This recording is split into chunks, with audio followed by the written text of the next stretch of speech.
ત્યારે રહેવું પડે, છોકરીઓ માટે જીવવું પડે આપણે.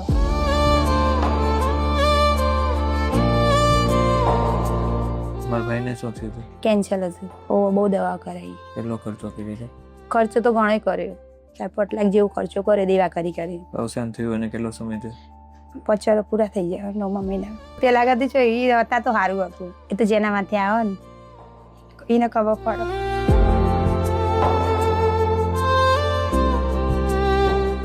ભાઈ હતા ત્યારે શું કામ કર્યું? આમ સિલાઈ મશીન હતા ને એમાં સુપરવાઇઝર હતા. પગાર સારો હતો, 40-45 હજાર પગાર હતો. ત્યારે તો બધું બરાબર હશે. બધું સારું. 1.5 મહિનાનો મારો બાબો હતો ને મરી ગયો. પરિવારમાં કોણ કોણ છે?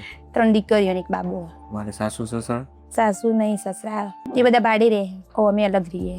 તો પછી કાકા કુટુંબ પરિવાર સાથ સપોર્ટ કરે બેન? ના, કોઈ નહીં. કે આમાં બધા ગણાય પણ કોઈ નહીં કરતું.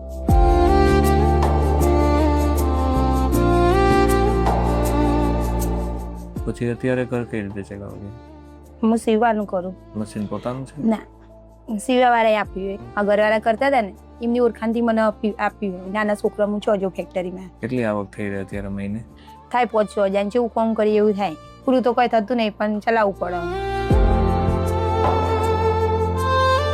તો બેન અત્યારે સૌથી વધુ શું તકલીફ પડે તમારે? ખાવા પીવાની પડે, બધી છોકરાને ભણાવવાની પડે. બધી એક મોટી તકલીફમાં મશીન લાયેલો ને. મશીન કેમ લેવું બેન? આ મારું ગુજરાત હું ચલાયા કરું. મશીન તમને સિલાઈ કામ આવડે છે? હા, બધું આવડે મને. પેન્ટ શર્ટ બધું કારીગર હું. તો મશીન તમને લઈ દે તો કેટલા સુધી કામ કરી શકો? થાય 10-15 હજારનું. 10-15 હજારનું કામ કરી શકો.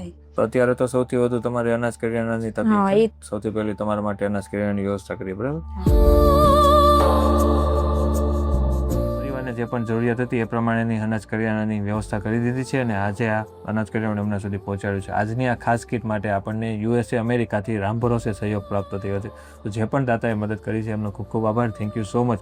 તમારા દ્વારા એક જરૂરિયાતમંદ પરિવારને અનાજ કરિયાણાની મદદ મળી છે અને આ મદદથી એમને જે પણ તકલીફો પડી રહી હતી એમાં થોડી ઘણી અમને રાહત મળશે. રીલ્સને વધુમાં વધુ શેર કરજો અને આવી જ રીતે પ્રેમ સપોર્ટ આપતા રહેજો.